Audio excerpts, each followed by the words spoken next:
911. What's your emergency? Ethan's voice was tight with urgency as he gave the cross street and explained, "There's an elderly man, he's hurt, bet him with him now." Ethan slammed the brakes.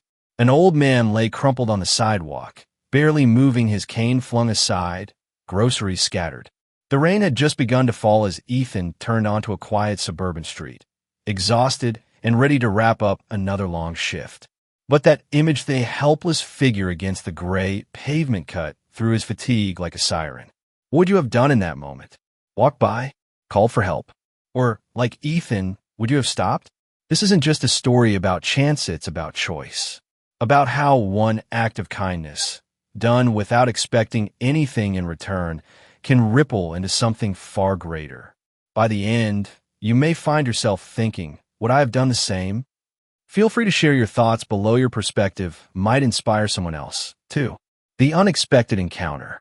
The sun was beginning to dip behind the Chicago skyline as Ethan maneuvered his aging delivery van through a quiet, upscale neighborhood. It was his final drop-off of the day. He was exhausted, his back sore, feet aching, but grateful to have made it through another long shift delivering packages across the city. The streets were lined with manicured hedges and gated homes, a world far removed from Ethan's small apartment across town. As he turned onto Willow Creek Lane, the golden light of dusk cast long shadows across the pavement. That's when he noticed something that made his heart jump, a figure lying motionless beside a toppled trash bin. Slamming the brakes, Ethan threw the van into park and leapt out. His worn USPS delivery shoes slapped against the asphalt as he sprinted over. An elderly man, perhaps in his late 70s, lay on his side. His breathing was shallow, and blood trickled down from his forehead. A wooden cane rested several feet away, as if it had flown from his grasp. "Sir, are you okay?" Ethan asked urgently, dropping to his knees. The man groaned faintly, wincing in pain as he clutched his hip. Looking around and seeing no one else in sight, Ethan yanked out his phone and dialed 911. He then hurried back to his van and grabbed a clean towel from under the passenger seat, a spare he kept for rainy days. Returning quickly, he pressed it gently to the man's wound, murmuring in a calm, steady voice, "You're going to be all right.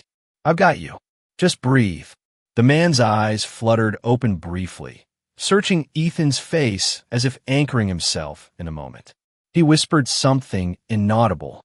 Ethan adjusted the towel, trying not to worsen the bleeding.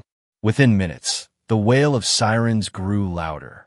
Paramedics rushed in, taking over as Ethan stepped back but remained nearby. He answered a few quick questions and helped retrieve the cane from the gutter. As the medics lifted the elderly man onto a stretcher, the man reached out and grasped Ethan's hand with surprising strength. His voice was raspy but sincere. "Thank you, son. What's your name?" "Ethan, sir," he replied, taken aback. Just doing what anyone would. But deep down, even Ethan knew not everyone would have stopped. And certainly not everyone would have cared the way he just had. What he didn't know, what Ethan didn't realize, was that the entire moment had been captured on a high-definition security camera mounted discreetly outside a nearby luxury home. The homeowner had installed the system just months prior, primarily to deter package thefts in the neighborhood. Little did they know it would soon capture something far more powerful than a security breach. It would record a display of genuine human compassion. The footage played like a short film. Ethan's delivery van screeching to a halt, his door flinging open, and his immediate sprint across the street. It caught every detail: his careful kneel beside the fallen man, the urgent call for help, the way he retrieved the towel from his van without delay, and the tenderness with which he applied pressure to the man's bleeding forehead. He didn't fumble or panic. He didn't glance around to see if someone was watching. His focus was entirely on helping. His voice, though inaudible in the footage, appeared steady and comforting. Even the smallest gestures, how he adjusted the towel with care, how he stayed on the ground with the man until the paramedics arrived, painted a portrait of quiet, selfless courage. It wasn't just what he did, it was how effortlessly, how instinctively he did it. He didn't act for recognition. He didn't expect thanks. He acted because it was the right thing to do. And that, perhaps, is what made the video so powerful once it began to circulate. It wasn't dramatic or loud, but it spoke volumes.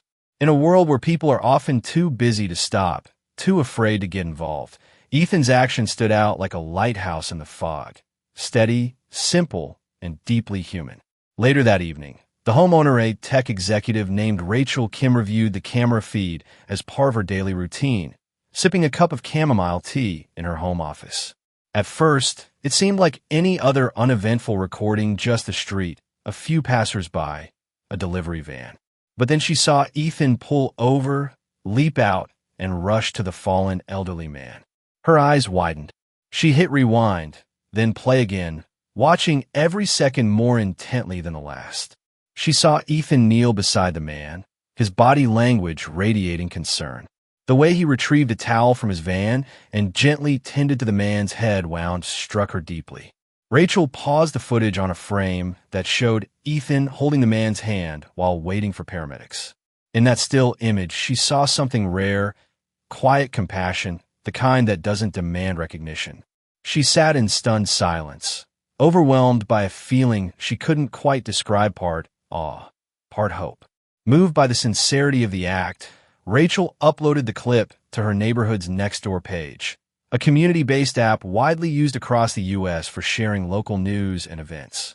As she typed the caption, her hands trembled slightly. Watching Ethan help the man had reminded her of her late brother, who had passed away suddenly 2 years prior. The way Ethan knelt beside the stranger, offering help with no hesitation, it struck a deep chord. She whispered softly, "You would have done the same," her voice catching. Rachel wiped away a tear, her heart aching, but also warmed by the thought that compassion still lived in the world.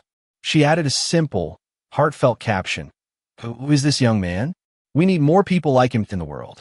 Then she closed her laptop, not expecting much.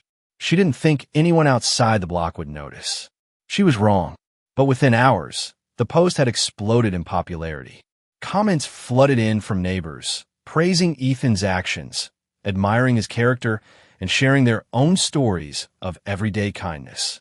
People reposted the video on local community boards, and soon it spread far beyond their neighborhood.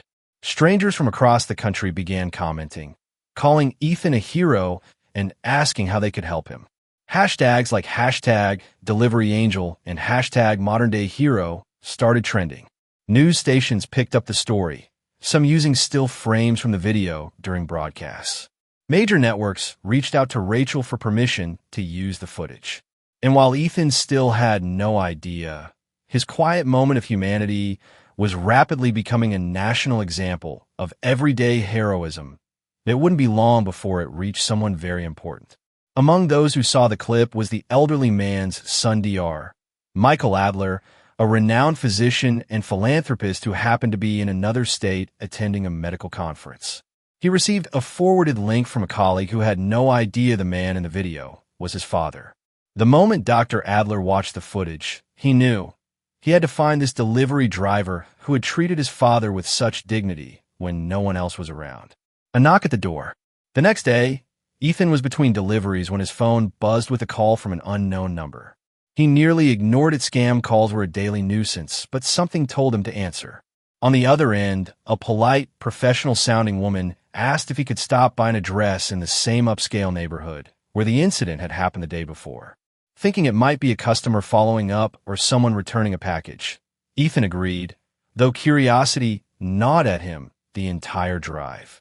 As he pulled up to the address, he found himself staring at a stunning white brick home with tall columns and a driveway lined with maple trees. The lawn was immaculate, the kind of place that looked like it belonged in a movie. He parked cautiously and approached the front steps, his nerves rising. Before he could knock, the door swung open. Standing there was a tall man in his 40s, dressed in a sharp navy sweater and pressed slacks.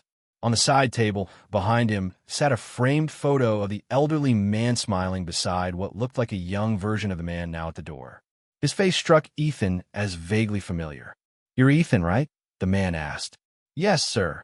I'm Michael Adler. My father was the man you helped. He's recovering well, thanks to you." He extended a firm handshake.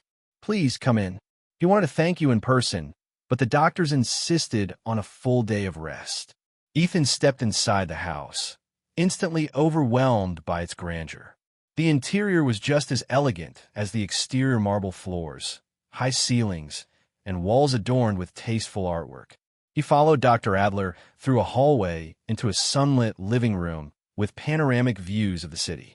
Dr. Adler handed him a glass of water and motioned toward a leather armchair. "My father told me everything you did, and I saw the security footage myself. You didn't hesitate. You didn't walk away. That kind of heart, it's rare, and it matters." Ethan shifted uncomfortably in his seat, brushing his hand over the brim of his cap.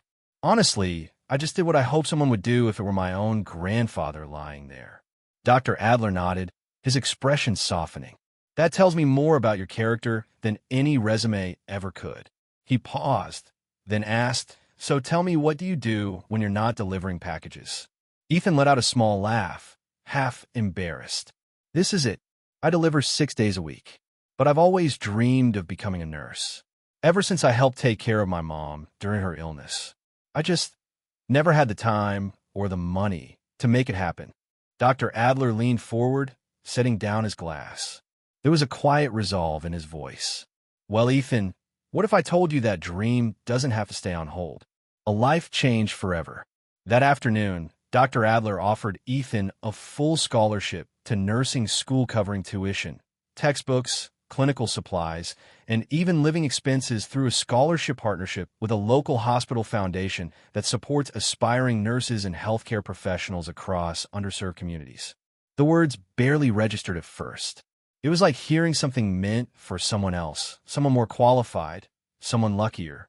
Ethan had spent years working grueling hours just to keep his head above water-long days delivering packages. Late nights fighting off hopelessness, never daring to believe something like this could happen to someone like him. The idea of school had always felt out of reach. Every time he looked into it, he was met with the same wall: cost, time, obligations. He had almost forgotten he once wanted more. But now, sitting in a plush leather chair across from a man who barely knew him, being offered not just help but a new future, it felt like the universe was opening a door he hadn't even known was still there. Ethan was speechless.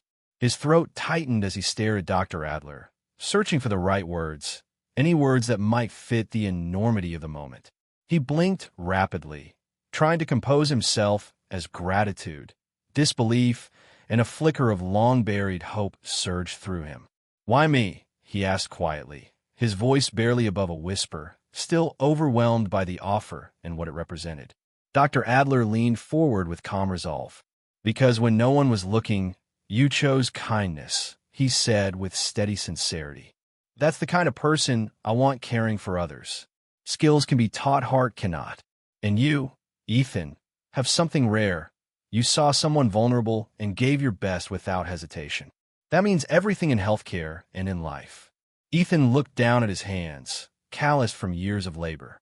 And in that moment, for the first time in as long as he could remember, he saw something more than tiredness in them. He saw purpose. "Because when no one was looking, you chose kindness," Dr. Adler replied with sincerity. "That's the kind of person I want caring for others. Skills can be taught, heart cannot." Tears filled Ethan's eyes. For the first time in years, he saw a future that didn't end with backbreaking shifts and barely enough to scrape by. A future that felt hopeful, purposeful, and within reach. Over the next 2 years, Ethan poured himself into his studies.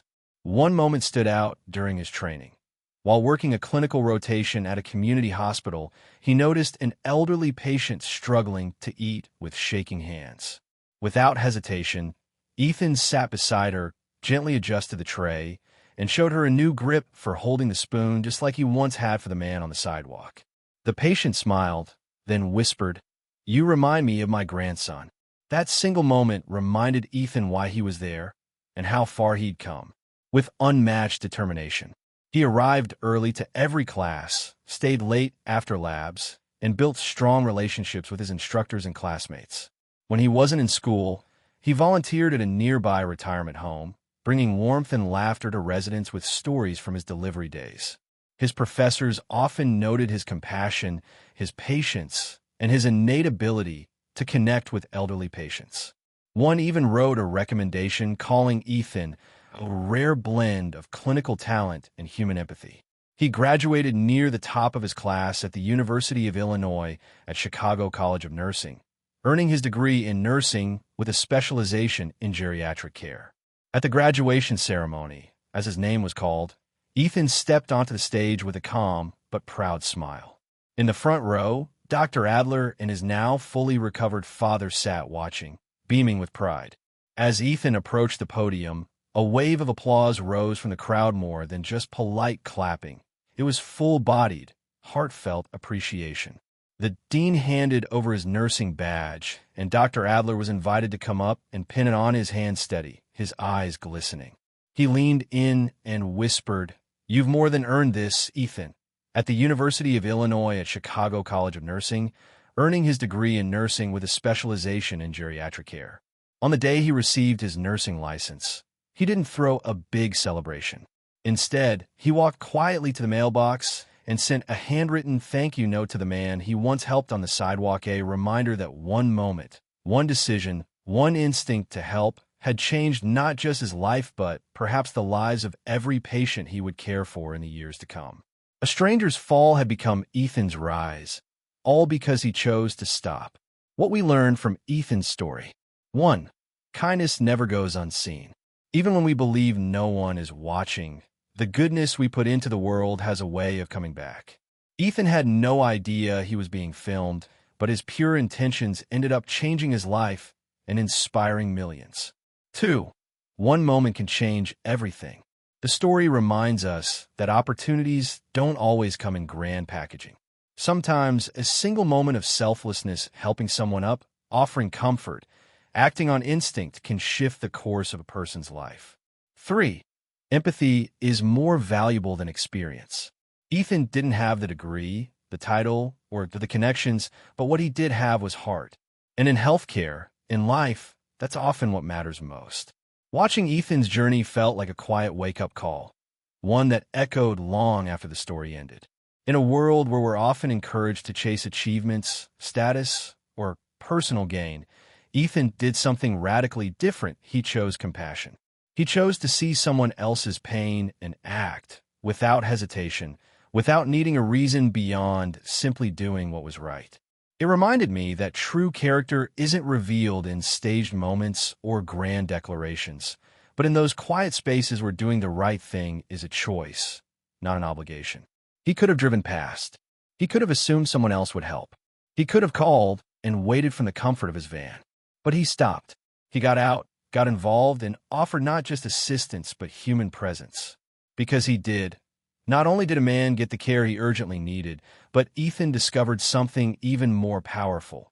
A sense of purpose he didn't know was still within reach. This story isn't just touching, it's a mirror.